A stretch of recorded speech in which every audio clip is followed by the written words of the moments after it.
Hello, welcome to another episode of Current Affairs MCQ. Let us begin with the previous day's question. Consider the following statements about the festival of Onam.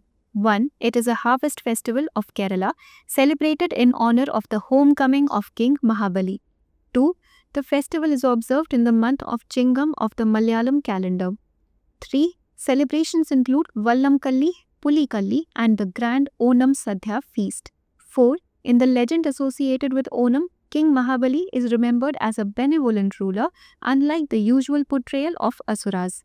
How many of the above statements are correct? A. Only 1, B. Only 2, C. Only 3, D. All 4.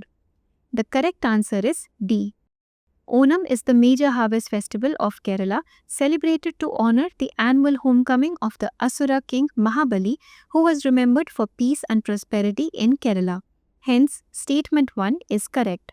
Onam is celebrated in the Malayalam month of Chingam. It lasts 10 days, beginning on Atham and ending on Thiruvonam. Hence, statement 2 is correct. The festival is marked by Pukkalam and major cultural activities like Vallamkalli, Pulikalli, Kumatikalli, Onathallu, along with other traditional Onam Sadhya feast. Hence, statement 3 is correct. The legend of Onam is unique because King Mahabali, though an Asura, is remembered as a benevolent and just ruler, unlike the usual portrayal of demons as evil in Indian mythology. Hence, statement 4 is correct. Hence, option D is the correct answer. Question 1. NuScale in the US and CARIM in Argentina, sometimes seen in news, are associated with which of the following? A. Space launch vehicles. B. Advanced renewable wind turbines. C. Nuclear small modular reactors. D. High-speed rail projects. The correct answer is C. NuScale in the US and CARIM in Argentina are both leading examples of projects developing small modular reactors. Unlike traditional large-scale nuclear power plants, SMRs are advanced nuclear fission reactors with a power output typically below 300 megawatts per unit. They are designed to be built in factories, transported as modules, and installed on site. This modular approach makes them more flexible, safer, and faster to deploy than conventional nuclear plants. Both projects are at the forefront of a global effort to provide a more scalable and distributed source of low-carbon energy. Hence, option C is the correct answer. Question 2.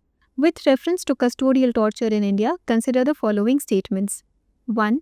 India has signed but not ratified the United Nations Convention Against Torture. 2. Article 21 of the Constitution of India has been interpreted by the Supreme Court to include protection against torture and cruel treatment. Which of the statements given above is or are correct? A. 1 only, B. 2 only, C. Both 1 and 2, D. Neither 1 nor 2. The correct answer is C. India signed the UN Convention Against Torture in 1997 but has not ratified it to date. Hence, statement 1 is correct.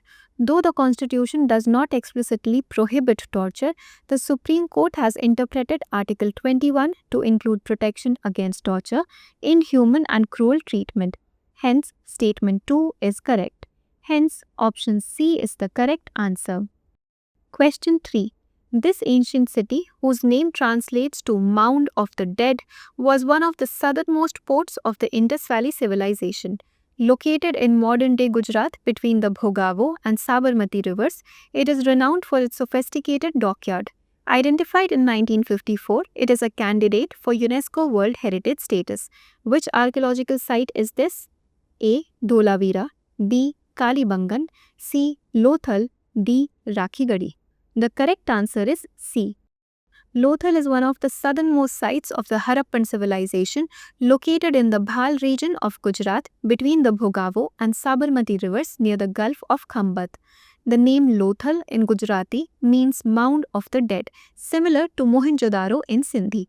The site was discovered in 1954 by S.R. Rao, was nominated as a UNESCO World Heritage Site in April 2014. Hence, option C is the correct answer. Question 4. Recently seen in news for its application in deep space navigation, which of the following best describes the phenomenon of stellar parallax? A. the change in a star's brightness caused by a planet passing in front of it. B. The apparent shift in the position of a nearby star when viewed from two different points in Earth's orbit. C. The gradual movement of stars across the sky over centuries due to their proper motion. D. The bending of starlight as it passes through a strong gravitational field. The correct answer is B. Astronomers have demonstrated a pioneering technique using stellar parallax to navigate spacecraft in deep space without relying on Earth-based beacons. Stellar parallax. As the Earth orbits the Sun, a star's position relative to other stars might seem to shift. This is because every 6 months, the Earth is on opposite sides of the Sun, providing two different viewpoints. The New Horizons spacecraft observed Proxima Centauri and Wolf 351 from a distance of 7 billion kilometers from Earth. Hence, option B is the correct answer. Question 5.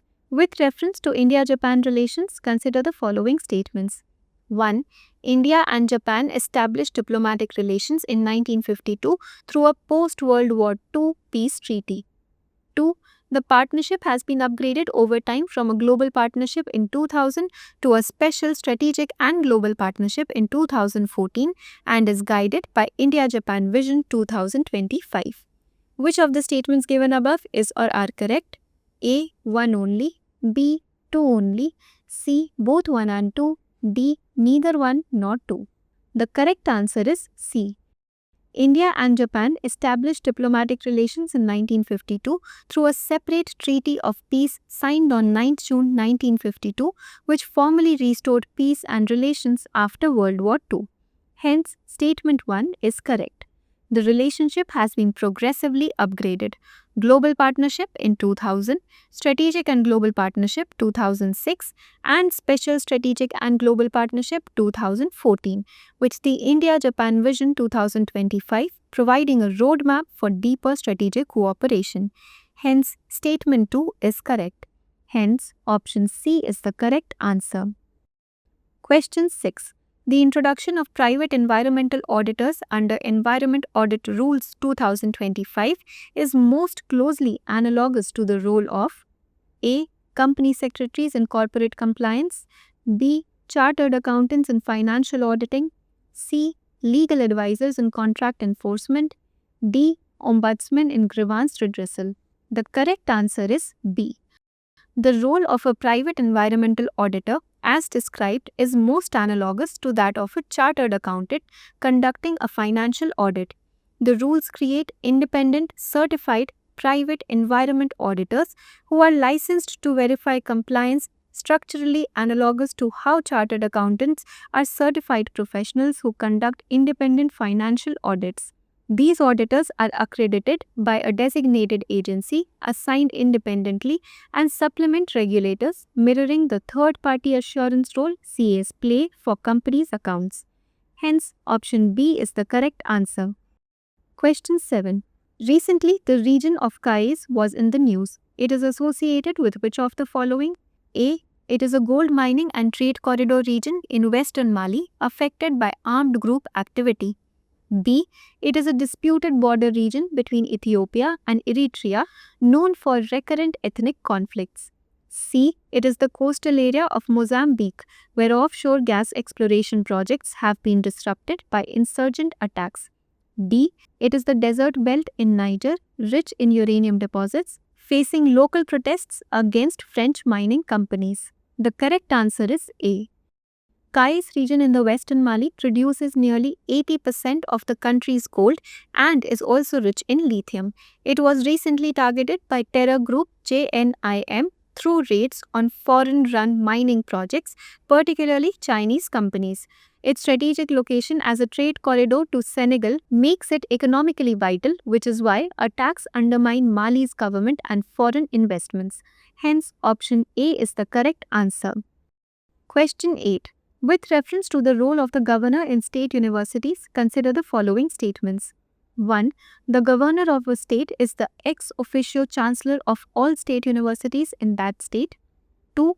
The chancellor has the power to appoint vice chancellors, approve statutes, and preside over convocations of state universities. 3. Recent amendments in some states have replaced the governor with the chief minister as the chancellor of state universities. Which of the statements given above is or are correct? A. 1 and 2 only. B. 2 and 3 only. C. 1 and 3 only. D. 1, 2 and 3. The correct answer is D.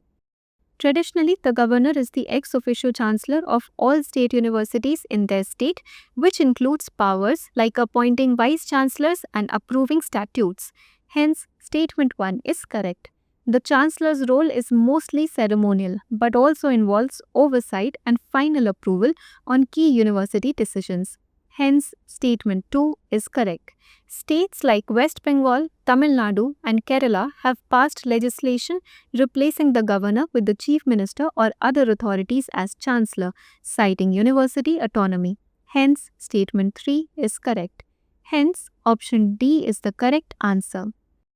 Question 9. Which of the following is not correct regarding state creation in India? A. A new state can only be admitted into India if it is already a part of an international treaty. B. States can be formed through reorganization as per Article 3 of the Indian Constitution. C. Territory acquired under international law can be established as a state. D. The Instrument of Accession integrated Jammu and Kashmir into India in 1947. The correct answer is A. States creation in India. A new state can be admitted into India under Article 2 of the Indian Constitution, and it does not necessarily require an international treaty. It can be admitted based on the decision of the Indian Parliament. According to Article 3 of the Indian Constitution, Parliament can create new states by reorganizing the boundaries or merging territories of existing states, which is a legal process for state creation. Territory acquired through international law, such as through agreements or treaties, can indeed be established as a state. For example, Goa was integrated into India in 1961 after a military intervention and subsequent treaty-based agreement. Jammu and Kashmir's integration into India was done through the Instrument of Accession in 1947, a document signed by Maharaja Hari Singh which allowed Jammu Kashmir to join India under specific terms. Hence, option A is the correct answer. Question 10. Consider the following types of protected areas in India. 1. Conservation Reserve. 2. National Park. 3. Wildlife Sanctuary. 4. Community Reserve. Arrange them in the correct order of strictness of protection from most protected to least protected. A. 2, 3, 4, 1. B. 2, 3, 1, 4. C. 1, 2, 3, 4. D. 4, 2, 3, 1. The correct answer is B. The strictness of protection in India's protected areas varies according to the level of human activity permitted. National parks offer the highest degree of protection where all human activities, including grazing and private land rights, are prohibited to safeguard critical wildlife habitats. Wildlife sanctuaries come next, allowing certain regulated activities like grazing or collection of forest produce while still prioritizing wildlife conservation. Conservation reserves are areas maintained for wildlife protection but permit controlled human use such as grazing or seasonal activities, often serving as buffer zones or wildlife corridors. Community reserves provide the least stringent protection as they involve local communities in managing private or community-owned lands, balancing conservation with sustainable resource use and cultural preservation. Hence, the correct order from most to least protected is National Park, Wildlife Sanctuary, Conservation Reserve, Community Reserve. Hence, option B is the correct answer. Now, let us look at a practice question. Consider the following statements regarding the La Nina and El Nino phenomena. 1. La Nina is characterized by the weakening of trade winds, leading to an increase in sea surface temperatures in the central and eastern Pacific. 2. La Nina typically results in colder than normal winters in northern India, particularly in Jammu and Kashmir and Himachal Pradesh. 3. The World Meteorological Organization was established as a UN specialized agency to focus on weather, climate, and hydrological sciences. Which of the above statements is or are correct? A. 1 and 2 only. B. 2 and 3 only. C. 1 and 3 only. D. 2 and 3 only. Please provide your answers in the comment section. For more informative content, like, share and subscribe, and do not forget to press the bell icon to get the notifications.